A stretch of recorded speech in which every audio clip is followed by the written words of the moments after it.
मुजफ्फरनगर में आरपीएफ का फर्जी दारोगा यासीन चौधरी गिरफ्तार। फर्जी दारोगा वर्दी के दम पर करा चुका कई शादियां। वर्दी नेम प्लेट और आई कार्ड बरामद। 2 महिलाओं से हड़पे 7.5 लाख रुपए।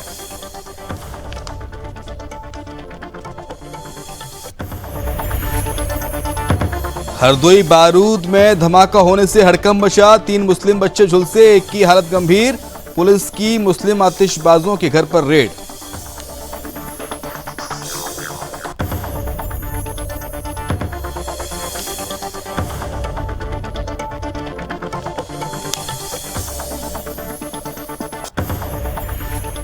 चंदौली डीआईजी ने जिले की सुरक्षा व्यवस्था की समीक्षा की। जिले में सीसीटीवी कैमरे लगाने के निर्देश दिए। पेशेवर दुर्दांत अपराधियों की सूची करें तैयार। मिशन शक्ति अभियान पर जोर।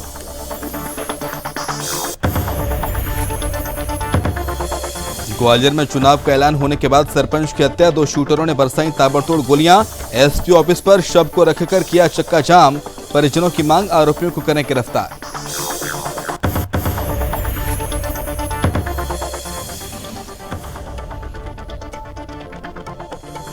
अयोध्या के तुलसी उद्यान में मना कोविद जी का 230वां जन्मोत्सव। सेनानी ब्रजनंदन जी की स्मृति में ब्रह्मचारी सम्मान। सांसद, विधायक समेत संत महंत भी रहे मौजूद। भजन संध्या व सम्मान समारोह का आयोजन।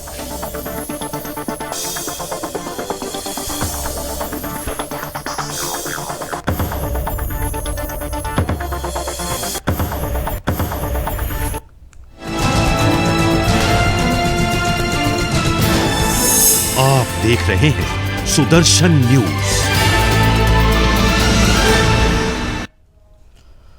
नमस्कार, बहुत स्वागत है आपका। सुदर्शन न्यूज देख रहे हैं आप। मैं हूं आपके साथ शिवम सोनी। खबर यूपी के मुजफ्फरनगर से है, जहां पर पुलिस ने आरपीएफ के एक फर्जी दारोगा यासीन चौधरी को गिरफ्तार किया है, जिसके पास से पुलिस ने फर्जी आई कार्ड, वर्दी और अन्य सामान बरामद किया। ये शख्स आरपीएफ का फर्जी दारोगा बनकर कई शादियां भी कर चुका है। ये शख्स नौकरी करने वाली युवतियों को वर्दी के प्रभाव में अपने चंगुल में फंसा लेता था और जिसके बाद उनसे अवैध रूप से धन उगाही करता था।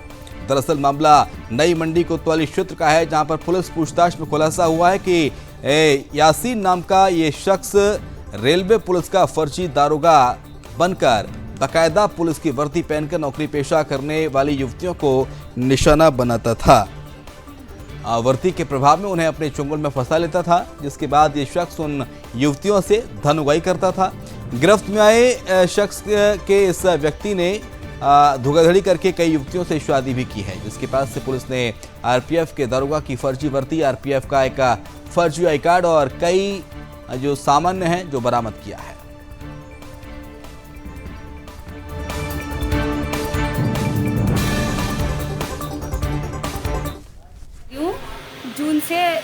जून से मैं बहुत ज़्यादा परेशान हूँ, धक्के खा रही हूँ। पुलिस में मैंने कंप्लेंट 3 जून को मैं आई थी थाने में, नई मंडी थाना, कंप्लेंट करने के लिए। यहाँ पुलिस वालों ने मुझे 3 दिन का टाइम दिया था कि जाओ, मैं 3 दिन में पता करके बताऊँगा। उन्होंने कोई रिस्पॉन्स नहीं दिया। मैं 12 दिन के बाद फिर यहाँ पे आई थी मंडी थाने में। इन्होंने मुझे कहा 3 महीने बाद तुम्हारा केस चालू होगा, तुम जाओ, दिल्ली की रहने वाली हो, दिल्ली में केस करना। सर, मैं बहुत ज़्यादा ही परेशान हूँ। थाना नई मंडी द्वारा एक अभियुक्त को गिरफ्तार किया गया है, जिसका नाम है तासीन चौधरी सन ऑफ जमशेद, जो कि मखियाली थाना नई मंडी का रहने वाला है। यह जांच में पाया गया है कि यह एक फर्जी आरपीएफ का दारोगा है। इसके पास से फर्जी आरपीएफ का आई कार्ड, फर्जी आरपीएफ की दारोगा की वर्दी तथा अन्य डॉक्यूमेंट्स मिले हैं। इसके द्वारा फर्जी दारोगा बनकर 2 शादी भी की गई हैं। इस संबंध में तहरीर लेकर सुसंगत धाराओं में मुकदमा पंजीकृत कर आवश्यक वैधानिक कार्रवाई जारी है। खबर हरदोई से, जहां पर शाहबाद कस्बे में उस वक्त हड़कंप मच गया जब बारूद में धमाका होने से 3 बच्चे घायल हो गए। घायल बच्चों में से एक की हालत गंभीर बनी है, जिसको शाहजहांपुर रेफर किया गया है। घटना की जानकारी मिलने के बाद एडिशनल एसपी दुर्गेश कुमार के साथ भारी पुलिस बल पहुंचा। शाहबाद कस्बे में मुस्लिम आतिशबाजों के घर पर पुलिस ने रेड शुरू कर दी है। बुद्ध बाजार समेत शाहबाद के विभिन्न स्थानों पर मुस्लिम युवकों के द्वारा पटाखा बनाने का कार्य किया जा रहा है, जिसके चलते बुद्ध बाजार में एक बड़ा हादसा होते हुए टल गया।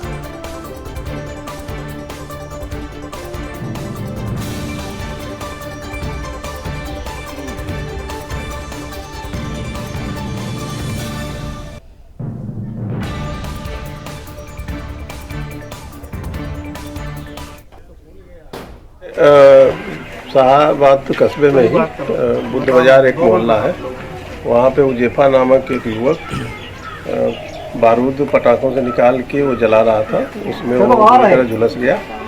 और वहाँ पे एक अम्मार नामक लड़का जो कि 12 साल का है और एक और बच्चा जो कि वो भी 12-13 साल का है, वो भी हल्के से झुलस गए हैं। हालांकि वो ठीक है, मौके पे ही है, मौजूद है। और जो ज़्यादा झुलसा है बच्चा वो गया है व्यक्ति शाहजहांपुर में इलाज। बात होगी चंदौली की, जहां पर आगामी त्योहारों को देखते हुए पुलिस उप महानिरीक्षक अखिलेश कुमार चौरसिया ने पुलिस लाइन सभागार में समीक्षा बैठक की है। बैठक में शामिल जिले के सभी 16 थानों के प्रभारियों को अराजक तत्व और अपराधियों के खिलाफ सख्त कार्रवाई करने के लिए कहा गया है और इनामी अपराधियों, वारंटियों की गिरफ्तारी के साथ ही गैंगस्टर अभियुक्तों के खिलाफ कार्रवाई कर संपत्ति भी जब्त करने की बात कही गई है। वहीं भूमि विवाद की शिकायतों के निस्तारण के संयुक्त टीम बनाकर तत्काल कार्रवाई करने के लिए कहा गया है। उन्होंने कहा है कि चोर, लुटेरे और गंभीर अपराध के पेशेवर दुर्दांत अपराधियों की सूची तैयार करके उनकी निगरानी, जमानत, निस्तारीकरण की कार्रवाई करें और जिले में बेहतर सुरक्षा के लिए ऑपरेशन त्रिनेत्र के तहत अधिक से अधिक सीसीटीवी कैमरे लगाने के निर्देश भी दिए गए हैं। महिला सशक्तिकरण के लिए संचालित मिशन शक्ति अभियान पर जोर दिया गया और कहा गया कि महिला और बच्चों से जुड़ी शिकायतों पर अत्यंत गंभीरता बरतने, फरियादियों की समस्या को सुनने और सौम्य व्यवहार करें। आज मेरे द्वारा जनपद चंदौली में अपराधों एवं कानून व्यवस्था की समीक्षा की जा रही है, जिसमें मुख्य बिंदु हैं आगामी त्योहारों के संबंध में क्या कार्रवाई करी गई है, अगर कोई विवाद है तो उसको कैसे चिन्हित करके उसको पूर्व ही उसका समाधान कर लिया जाए ताकि आगे आने वाले त्यौहार सकुशल निपट सके। इसके अलावा अपराधों की समीक्षा की जा रही है कि हत्या, लूट, जो भी संगीन अपराध हैं उसमें क्या कार्रवाई करी गई है और उसको और कैसे हम लोग इफेक्टिव कार्रवाई करके उनकी संख्या में कमी ला सकते हैं। अब बात अमरोहा की होगी, जहां पर कलेक्ट्रेट परिसर में लखनऊ से ILED वीडियो 1 को जिलाधिकारी राजेश कुमार त्यागी ने हरी झंडी दिखाकर रवाना किया है। दरअसल पूरे जिले में ग्रामीण और शहरी इलाकों में संचारी रोग डेंगू, मलेरिया, टाइफाइड, खसरा, हैजा, टीबी, हेपेटाइटिस के प्रति बचाव के लिए वीडियो के माध्यम से प्रचार प्रसार करेगी। इसके अलावा सरकार द्वारा अपनी जन समस्याओं को अधिकारी तक कैसे पहुंचाना है, साथ ही सरकार द्वारा क्या क्या महत्वाकांक्षी योजनाएं चलाई जा रही हैं, इन तमाम चीज़ों को लेकर गांव और शहर में पहुंचकर लोगों को प्रचार के माध्यम से जागरूक किया जाएगा।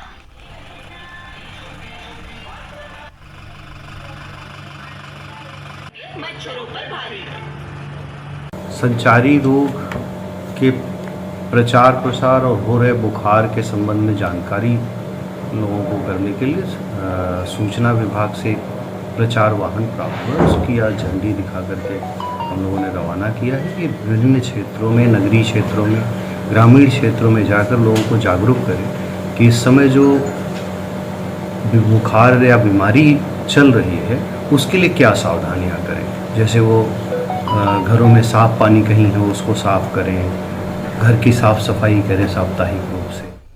खबर हाथरस से है, जहां पर रविवार की रात शॉर्ट सर्किट से हाथरस में रेडीमेड गारमेंट की फैक्ट्री में अचानक से आग लग गई। आग ने देखते ही देखते विकराल रूप धारण कर लिया। सूचना मिलने के बाद फायर ब्रिगेड की टीम वहां पर पहुंची और दमकल मौके पर पहुंची। करीब 3 घंटे की कड़ी मशक्कत के बाद आग पर काबू पाया गया। मामला ढकपुरा रोड के वर्मा कॉलोनी का बताया जा रहा है, जहां पर योगेश अग्रवाल की रेडीमेड गारमेंट की फैक्ट्री है और रात्रि में विद्युत शॉर्ट सर्किट के चलते इस फैक्ट्री में आग लग गई। सूचना मिलने पर 3 दमकल वाहन मौके पर पहुंचे और दमकल कर्मी आग बुझाने में जुट गए। पुलिस अधिकारी भी वहां पर पहुंचे हैं। करीब 3 घंटे की मशक्कत के बाद आग पर काबू पाया जा सका। फैक्ट्री के मालिक ने बताया करीब 20 लाख रुपए का नुकसान हुआ है।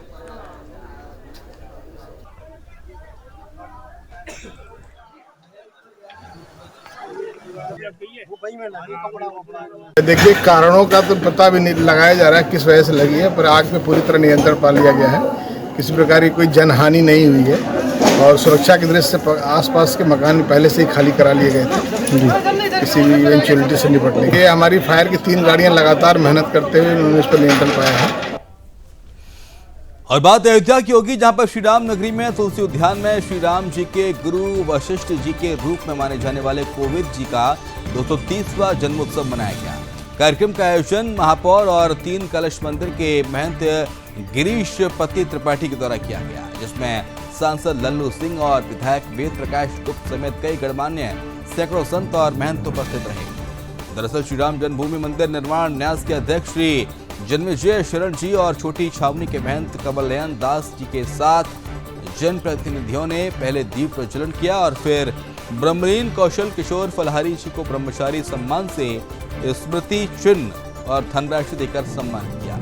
बता दें कि चंद्रशेखर आजाद और मालवीय जी के सहयोगी रहे भारतीय स्वतंत्रता संग्राम सेनानी ब्रजनंदन ब्रह्मचारी जी की स्मृति में ब्रह्मचारी और कोविद जी की स्मृति में वशिष्ठ सम्मान दिया जाता है, जिसमें नगद राशि 51,000 रुपए के अतिरिक्त अंगवस्त्र और चिन्ह दिए जाते हैं।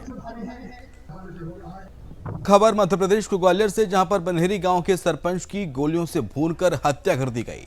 सरपंच अपनी कार में सवार था, जबकि 2 शूटर बाइक पर सवार होकर आए।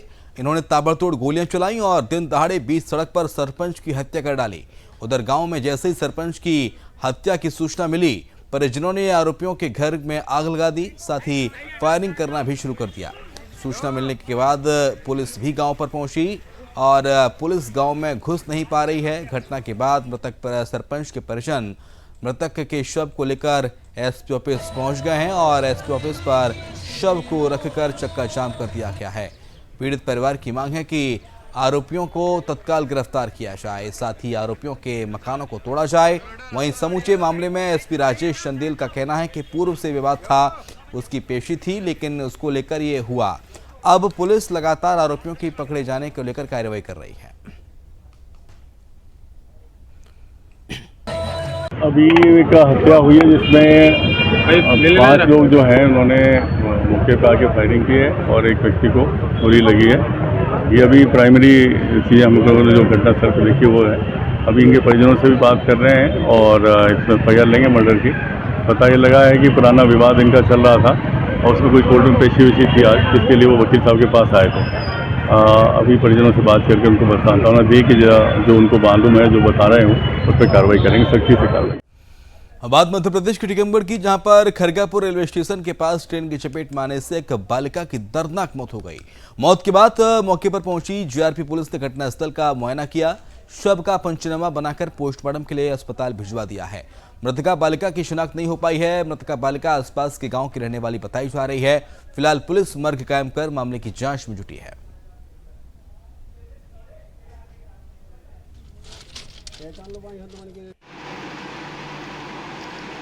खबर अब कर्नाटक के चिक्कोड़ी से है, जहां पर निप्पानी तहसील के बोरगांव में डॉक्टर की लापरवाही के चलते गर्भवती महिला की मौत का आरोप डॉक्टर की लापरवाही के चलते सामने आया है और परिजनों ने अस्पताल के सामने प्रदर्शन किया है। दरअसल शेजल माली नाम की एक गर्भवती महिला प्रसव के लिए बंकापुरे के एक अस्पताल में गई थी। इसी बीच गर्भवती महिला की हालत चिंताजनक हो गई। नजदीकी निजी अस्पताल में उसे ट्रांसफर किया गया। इलाज के दौरान उनकी मौत हो गई। पति अनिकेत ने आरोप लगाया कि प्रसव के दौरान उनकी हालत गंभीर होने के चलते उसे दूसरे अस्पताल भेजा गया था। वहीं गर्भवती महिला की मौत होते ही परिजनों के साथ प्राथमिक स्वास्थ्य केंद्र के चिकित्सा पदाधिकारी, आंगनबाड़ी और आशा कार्यकर्ताओं ने अस्पताल का घेराव कर दिया और सवाल खड़े किए हैं।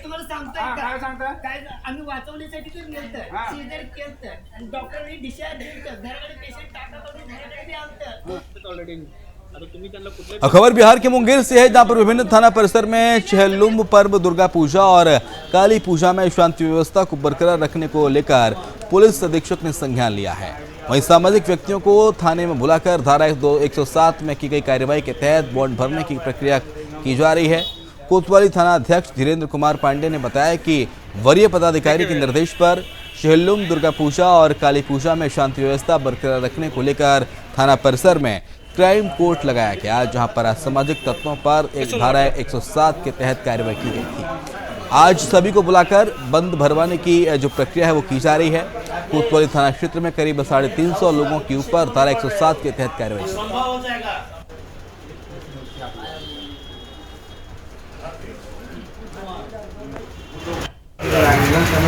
चहलुम 2023, दुर्गा पूजा 2023, काली पूजा 2023 के अवसर पर सीनियर्स ऑफिसर्स के गाइडलाइन के मुताबिक असामाजिक तत्वों पर 107 की कार्रवाई की गई थी।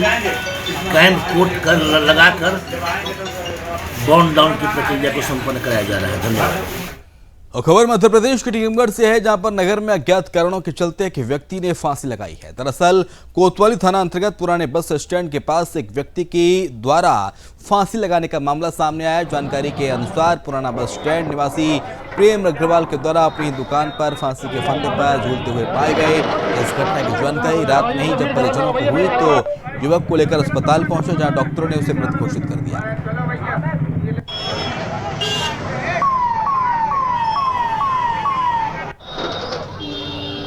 और इसी के साथ इस बुलेटिन में इतना ही। खबरें लगातार जारी हैं, आप देखते रहिए सुदर्शन न्यूज। जय हिंद।